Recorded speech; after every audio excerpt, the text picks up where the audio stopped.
Olá, turminha do terceiro ano! Hoje é a nossa 8ª aula de língua portuguesa. E o nosso conteúdo hoje é o último conteúdo do livro 2. A unidade 5, o capítulo é o capítulo 1. Textos que apresentam dados, das páginas 54 a 70.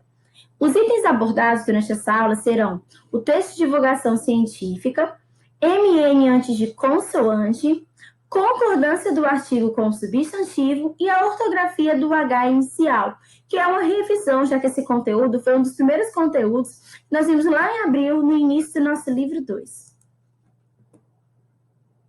Bom, gente, as atividades referentes a essa aula estarão disponíveis na agenda eletrônica, tá? Mas para vocês ficarem sabendo logo quais serão.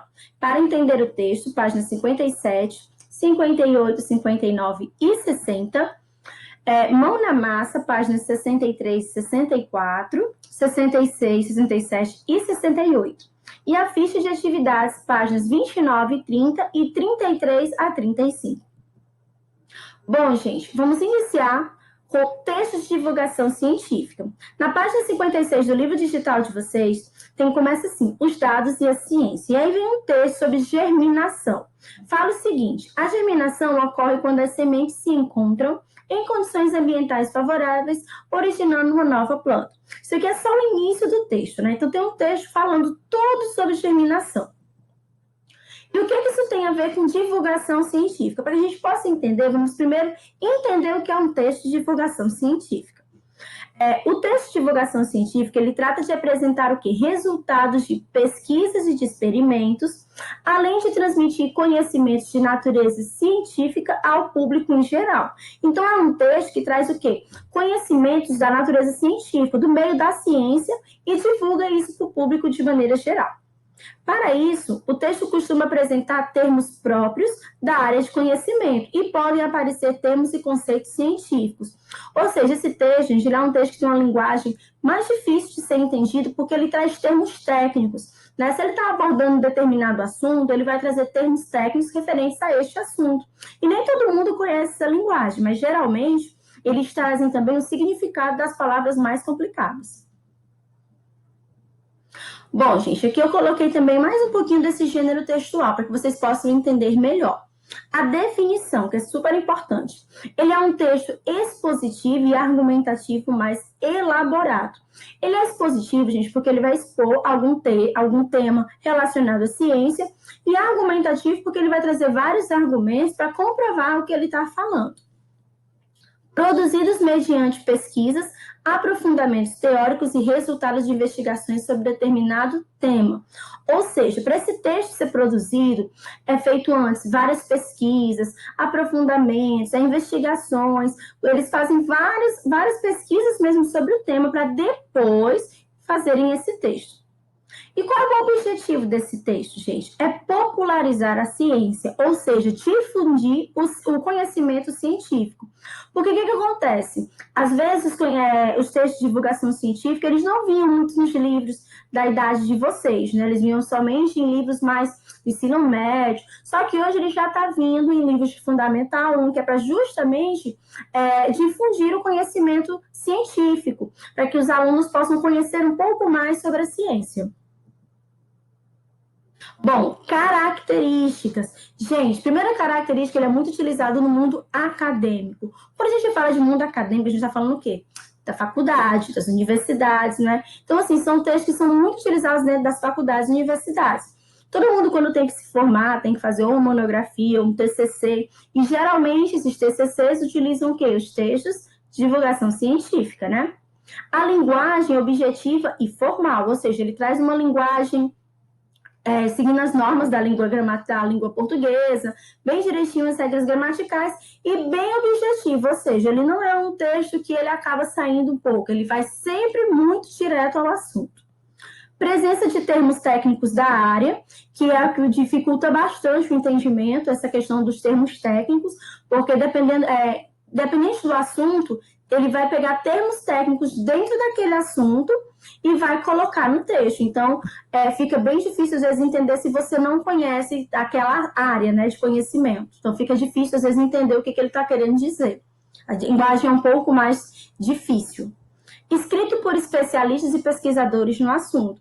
Ou seja, é um texto em que uma pessoa, uma especialista, está pesquisando sobre determinado assunto e ela vai e faz bastante pesquisa sobre aquele tema e acaba criando esse tipo de texto. Bom, agora a gente vai para o nosso próximo conteúdo, que é um conteúdo bem simples, MN antes de consoante. Bom, gente, na página 63 do livro de vocês, traz um pouco sobre esse assunto, né? E aqui tem falando o seguinte, para os sons an, em, in, on, com M, usamos a consoante M antes de P e B. Então, a regra ela é muito simples. Antes de P e B, vocês irão usar a consoante M. Giane, quando é que eu vou usar o N? Antes das demais consoantes. P e B usa N. Outras consoantes você vai usar o N. E aqui nós temos uma tabela com N e o M. As palavras com M e N. Nesse lado, meu lado direito, no caso, meu lado direito, eu tenho a com M. Você pode observar, ó, temperatura, exemplo, ambiente, empecilho e comprar. Todas elas têm M antes de P ou B. Já do meu lado esquerdo, eu tenho o quê? Uma tabelinha com N. Inverno, manga, planta, segundo insumo. A gente pode perceber que todas têm outras consoantes. Não tem as consoantes P e B. Bom, e aqui eu coloquei a regra bem grande, bem destacada, para que vocês não confundam mais. O M é antes de P e B. Memorizou essa regra, já sabe que as demais consoantes vocês irão utilizar a letra N. Bom, e o nosso próximo conteúdo, gente, é a concordância. A concordância é um conteúdo que vocês vão encontrar bastante na língua portuguesa. A gente vai iniciando com a parte bem básica, mas ela também vocês irão ver lá no Fundamental 2 e no ensino médio, bem mais aprofundado, tá? Então, a concordância, gente, ela é a parte da gramática que estuda a conformidade estabelecida entre cada componente da oração. Ou seja, a concordância ela vai estudar o quê? O ato das palavras concordarem, combinarem entre si, em cada trecho de uma oração.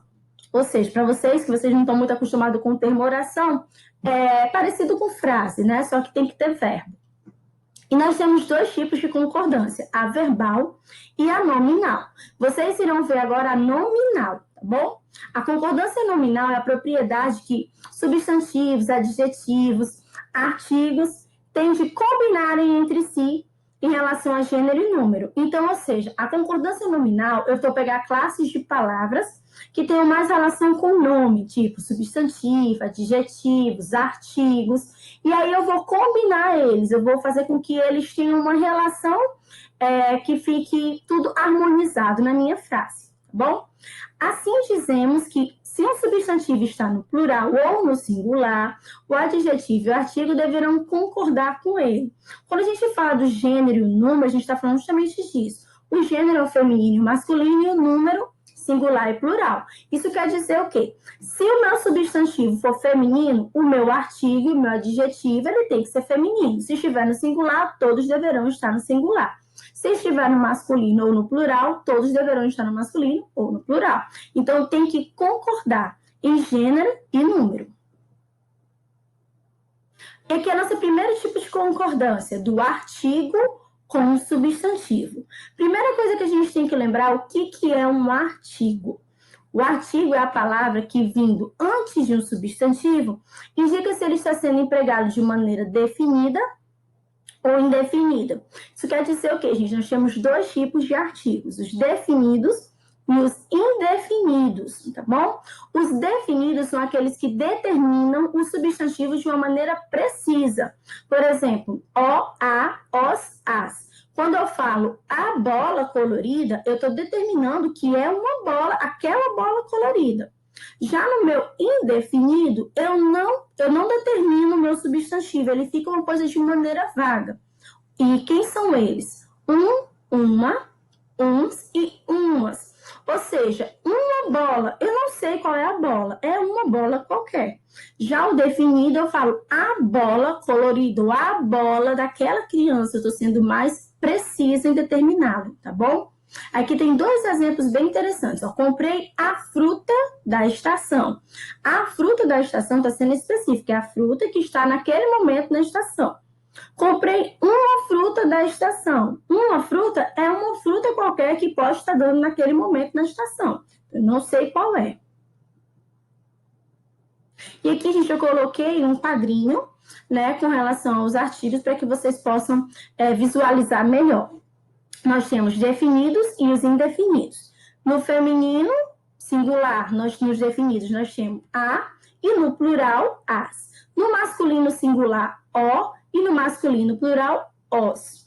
Já os indefinidos, nós temos no feminino singular, uma, e no feminino plural, umas. Já no masculino, nós temos no singular, um, e no plural, uns. E aqui, gente, eu coloquei como é para vocês terem uma noção de como é que a gente faz para concordar o artigo com o substantivo. Eu peguei uma frase do texto e coloquei todos que eu circulei são os artigos, tá? E eu sublinhei os substantivos a que eles estão se referindo. A dormência é um processo de evolução das espécies vegetais em relação aos fatores ambientais. E, com isso, conseguem distribuir a germinação de suas sementes ao longo do tempo. Olha só, vamos para o primeiro substantivo, dormência. Dormência, ela está o quê? Ela é feminina, não é uma palavra feminina, e ela está no singular. Então, fica a dormência.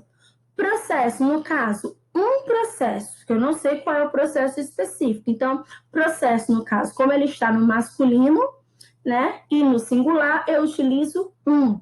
E germinação está no feminino e no singular. Então, eu utilizo a germinação. Então, vamos para nossa próxima concordância. Do adjetivo com o substantivo, que está também na página 65 do livro digital. Primeiro, vamos lembrar o que é um adjetivo. O adjetivo é a palavra variável, ou seja, é uma palavra que ela muda, não é? Em gênero, feminino e masculino, número, singular e plural, e grau, que é o grau comparativo e superlativo que vocês só verão no quarto ano. Que caracteriza o substantivo, ou seja, uma palavra que dá característica para o meu substantivo, indicando uma qualidade, um estado, um modo de ser, um aspecto.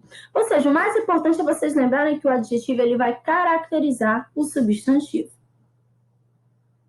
Bom, o adjetivo, ele concorda em gênero e número com o substantivo ao qual se refere.